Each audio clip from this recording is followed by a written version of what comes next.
Hi guys. Hey. So if you made it this far, this is episode 3, right, of a 3-part series talking about attachment styles. And if you have been tuned in, together we have learned what attachment styles are.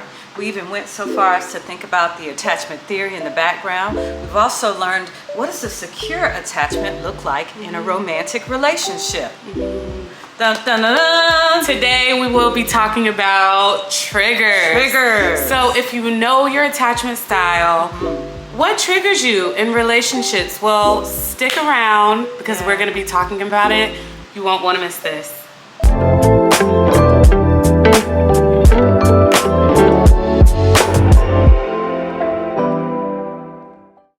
This episode should not be used as a substitute for medical or mental health advice.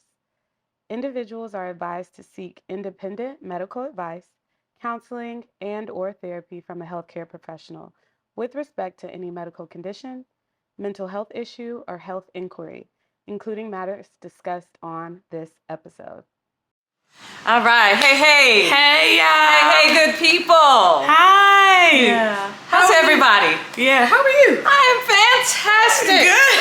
I'm fantastic. Good. Yeah, we're getting ready. You know, it's almost Valentine's Day. Yeah. Love Day. Yeah. You know? And what we wanted to do is just put something out there for you good people. Yeah. You know, if you're thinking about love, you're thinking about romance, you're thinking about relationships. Yeah, all the above. Yeah, and then you got yourself and you got the magnifying glass turned to yourself and you're looking at yourself and you're like, what's good? Like, I want to go into this thing or continue in this thing in a way that's healthy.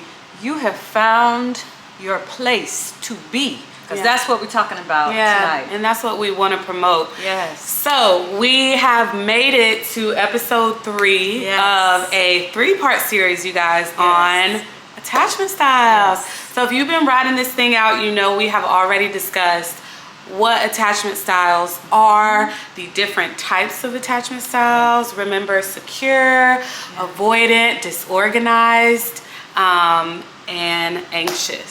So we talked about that. And that doesn't describe you as a person, right? Okay, because when we characterize attachment styles, they are characterized as secure and insecure.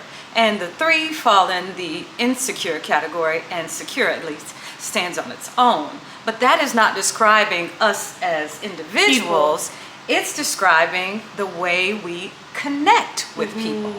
And the good news is that it can change. We can all be moving towards security on our own, in a relationship, outside of a relationship. Oh my goodness. Yeah, and so, you know, our biggest thing is Wisdom Wednesday. So we're really about promoting awareness around psychoeducation.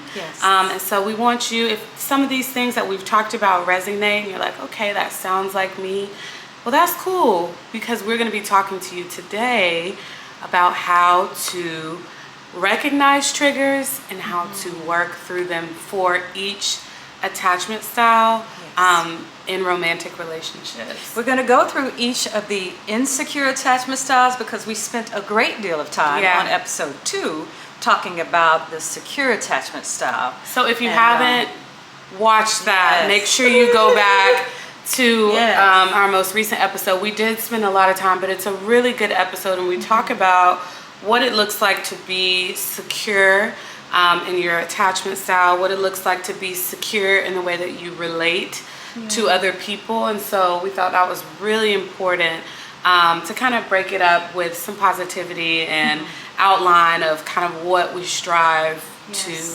be, how we strive to show up in relationships. Why does this matter, though? Will you tell us why this matters as a people? You know, this is Black History Month. And girl, I just noticed something, y'all, and I promise. No, that's right. Ooh, I love it. Yeah, why is it important? Yeah, why? Oh, so many reasons. But I just think, as you know, a people, we've never been taught. We've never known, right? And so just given our history, you know, in this country, and even if you are a part of the diaspora, but you're here in America. There's a lot of different cultures mixed together. Yeah. And we are trying to figure out, as researchers, as therapists, psychologists, sociologists, doctors, and even you guys at home doing life, we're just trying to figure out what works for us, right? So that we can be happy and healthy in relationships. And we believe that that is available to us, and it's available to you. And to everyone. Yeah, to everyone. Yeah. To Humans. increase the quality of your life, increase the quality of your relationships, so that you can be happy with the life that you have, the life that you're living. So I think that's why it's important. I mean, what about you? Why do you think it's important? You know, I don't think I need to chime in. I think you hit the nail on the head. That is why, and that's why we're here. And so let's go ahead and dive in. So we're going to begin with the knowledge. The way we've set the format up is we're going to come with the knowledge first, and then we'll have the understanding, which is, how we end up really diving into it. And then the wisdom, which is the invitation that is extended for all of us to apply what we've come to know and understand. Right. So with no further ado, Lauren, why don't you talk to us? What are we learning first? What are the triggers? Yeah, so I'm going to talk about unhealthy ways that adults with anxious attachment style might react to emotionally triggering situations. Ooh. So if you're out there, you've been watching, you're like, okay, I think I'm anxious in my attachment style, in the way that I relate to people. Well, this one's for you, so listen closely. Constantly thinking about their relationship. So once again, to preface, there's been a triggering situation. This is how you might react to that trigger, okay? So constantly thinking about their relationship. I talk to my clients about this all the time. Rumination, right? I want you to think about, you go to the laundromat, you got those open washers, you just see the towels just spinning and spinning and spinning and spinning. Those of us with anxious attachment styles, that can be our brain, and that can be our thoughts about the situation. Why is this something that we want to stay away from? Well, this impedes on our everyday life and productivity, right? It takes up most of the time in our day. Y'all know what I'm talking about. You got into an argument with your partner, arguments happen.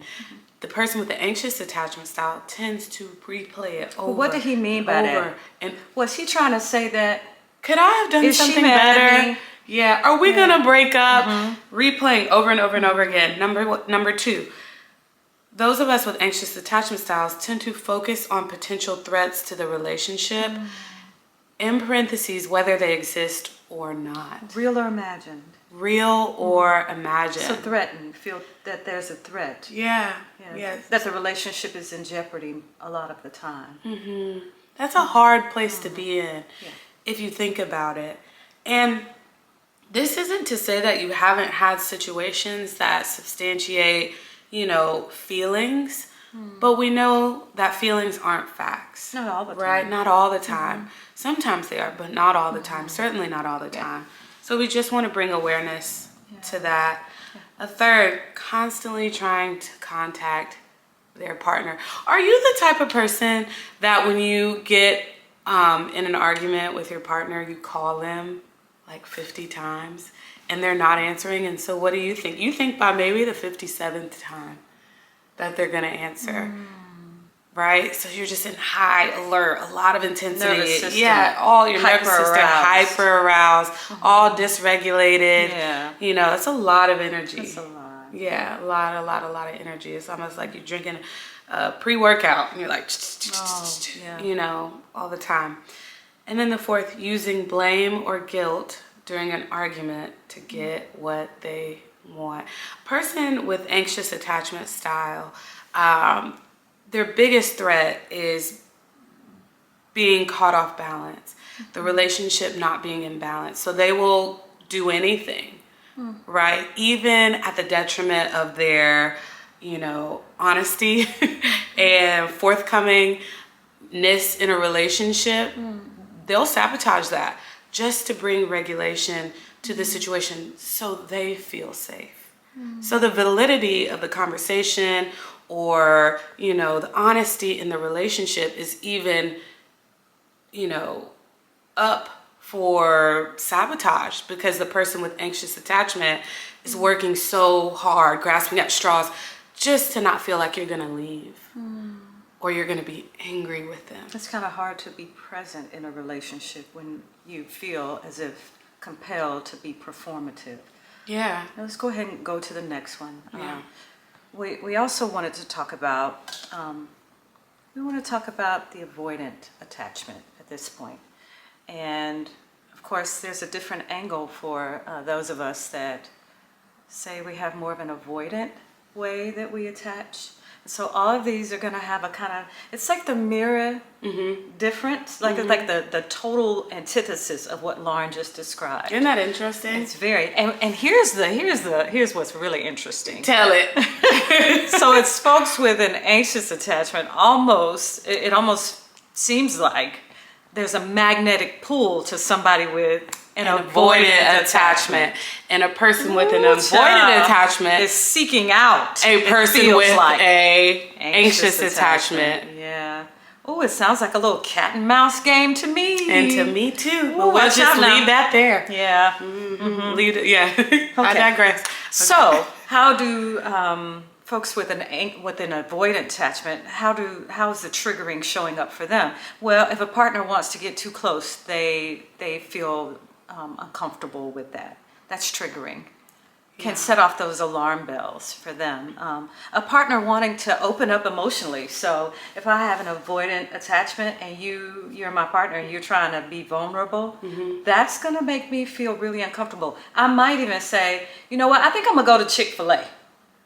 Like you in the middle of opening up your, no, I'm serious. You in the middle of opening up your heart. Like you about to pour out your heart. Crying. And it's like, you know what? Let me get you that box of tissue and I think I'm gonna go get us, you look like you hungry. Let me go, we gonna go to Chick-fil-A, I'm gonna get you something to eat. Yeah. Because it's uncomfortable, it creates some discomfort to talk about or to even experience someone being vulnerable. Because here's the fear. Okay, you're opening up and then you're gonna expect me to do the same. Yeah, I'm just not with that. I don't feel comfortable doing that. Why is that? Well, there's this idea that I want to avoid things that will cause discomfort, right? So there's a theme. Both the anxious and the avoidant. So on your side, I'm gonna describe your side. I want you to describe mine. Yeah. So as the anxious person, you being alone is your biggest fear. Yeah. Right? Yeah. And so you rejected, left, abandoned. And so you're going, even if I'm trying to get away, you're going to hold on to me. Yeah. And so what's my side of it? Right. Your side is, I don't want this. I don't want you smothering on too tight, because then you'll need a lot for me and maybe I can't give that to you. Right? You'll be disappointed in me. Right? So we're both, if you think about it, it's kind of one of those things, right? Both sides fear rejection, fear abandonment, fear being hurt, fear of getting too close, and then you're gonna disappoint me and hurt me, just like other people. What if I really open up on the avoidant side and I really let you in and you abuse that? Right. That's the fear. Like your predecessors did. Right. Yeah. So I'm going to do kind of, in my brain, the way it makes sense to me, the avoidant person is, well, I have a way to avoid that happening again. I'm just not going to let anybody. I'm going to Heisman you. Right. I'm going to keep you at arms. And so this, I think, is such a good example of how they are drawn to each other. Yeah. And so let's go on. The avoidant person is triggered by having people depending on them. Feeling like the relationship is taking up too much of their time. Oh my goodness. I got things I got to do. Or feeling criticized by their loved one. The performance, You don't spend enough time with me. You don't talk to me on the phone enough. Yeah. You don't, lay with me in the bed. And the avoidant is feeling judged by that. Right. And feels like a knock on their character. And too many demands. Too many demands. So let's go on to the one that is a merge of both of them. Yeah. This person is sometimes experiencing anxiety related attachment stuff, and sometimes feeling like avoidant. Remember, we described that as the, oh, love me, don't go anywhere, and oh, you're getting too close, I don't know if I want to be bothered with you. It's kind of confusing with the disorganized. But imagine if you are out there and you are experiencing disorganized attachment, it must be confusing for you as well. And so here's the plug for going to therapy. If you find yourself insecurely attached, go on and find you a therapist to work with. If a couple of these are ringing a bell and you notice, and then it registers, I do struggle. It's in okay. relationships. I do find that I'm in a state of discomfort majority of the time. Then it would be, you know, a benefit to you to reach out to a professional to work through some of that so you can show up as your best self. Because there's a reason that you do it. Our attachment styles are formed in our families of origin. And that right there, that's enough to go see a therapist. Okay. Let's talk about it. So disorganized attachment, mixture of both. This is a big one. Seeing relationships as threatening. So a person with disorganized attachment doesn't look at a relationship and say, oh my gosh, I'd love to have one of those. They're like, this is going to be hard. This is going to disrupt my life. I think that's a big one within itself. This is going to take a lot out of me. I see this as being more negative. There might be some good parts, but I think that this would take away from kind of what I've got going on here, right? So I don't know about that. Seeing relationships as threatening is a sign of potentially having disorganized attachment. Having difficulties with opening up to their loved ones. So if you're amongst people that you trust, that you love, that you do life with, that have shown up for you, and you still find it really hard to open up, it might be worth looking into. Let me just say this. It's almost Valentine's Day, right? And if you're out there and you're dating, and you're interacting with someone that, just by listening to them, him or her, you hear kind of this, they have difficulty opening up with their loved ones. Now, they've been around these folks for years. If they have difficulty opening up with them, beloved, I'm going to tell you one thing, two things for sure. They're going to have difficulty opening up to you too. Maybe not at the beginning because they got a little juice, you know what I'm saying? It's all new. All the chemicals are running around. I'm going to tell you one thing, let all that be informative. We don't have to watch out for the red flags. We got the knowledge and the understanding. Let's finish this one up. Let's do one more. All right. Responding to emotional situations with an angry outburst. Okay. That's a big one, right? Because those of us who are working towards secure attachment understand that there are going to be difficult situations, difficult conversations. Conflict is inevitable, right? But if you think about it, a person who's torn in between two worlds, really short fuse.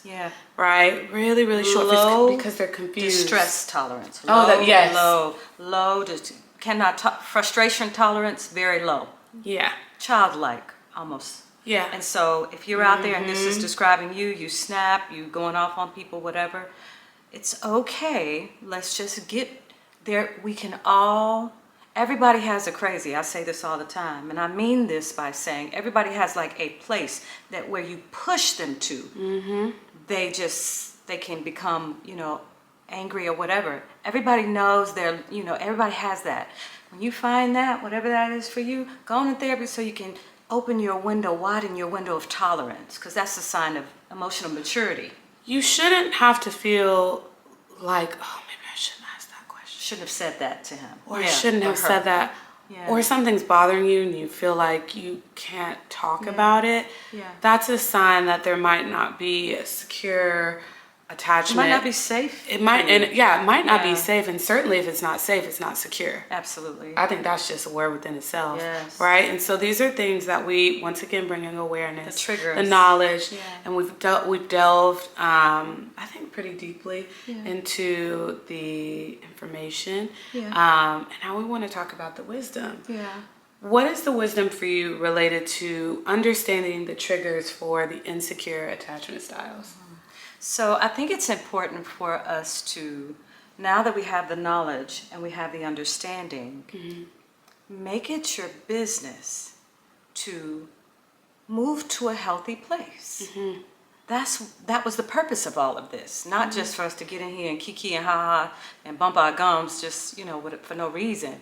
We want to encourage you. The wisdom is, now that you know where you are, move toward security, because that will bring wholeness and peace to your life.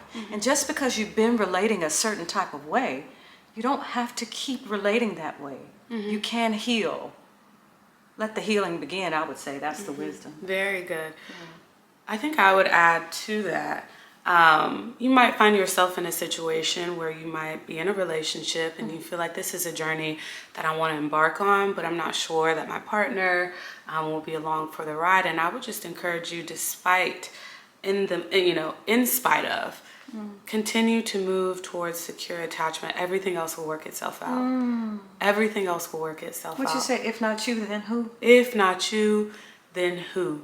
Things will dismantle on their own once you decide for yourself. It can't be because of my neighbor to my right or to my left that I feel like, okay, I got So this isn't tell your neighbor? It's not a tell your, this is tell yourself. Right. I want to move towards secure attachment, whether I'm in relationship or not. Because you are in a relationship. Yeah, you are. With yourself. With yourself, your primary, person. And like attracts like. Oh, yes. So if you move towards secure attachment, certain things you won't see, you won't be interested in, you won't feel, you won't notice. You kind of have tunnel vision on what you feel like is good for you and good for those around you. And so we want to encourage you, no matter your situation, move towards secure attachment, whether that's with a therapist, a life coach, getting the knowledge and the information yourself, watching these videos. Yay! Either way. So that concludes our series on attachment styles. I'm sure we'll revisit this at some point, especially maybe the discussion about family of origin stuff. That's something we're both really interested in. And so we might check this out later on. What do you guys want to hear? What would you like us to talk about next? This was, we got a DM about this one. So what would you all like to talk about? Yeah, DM us. This is a good segue. Like, comment, and share, you guys. If you enjoyed this video, I always say that. What about the news that we have coming soon? You want to break the news? Not yet, but when are we going to do it? The next episode. Yeah, the next episode, you guys. We have something. Maybe we can get on the IG channel. Okay, we'll go live. We'll go live and do it. Yes, and we will announce our huge news. And then we'll also have a party because we have surpassed 100 subscribers. I think we're like 120 now. Oh my God. Very exciting, you guys. It's only up for here. Yes. As always, like, comment, and share if you enjoyed this video. Yeah, happy Valentine's Day. Happy Valentine's Day. See you guys. Peace. Love you. Love y'all. Bye, you guys. This episode should not be used as a substitute for medical or mental health advice.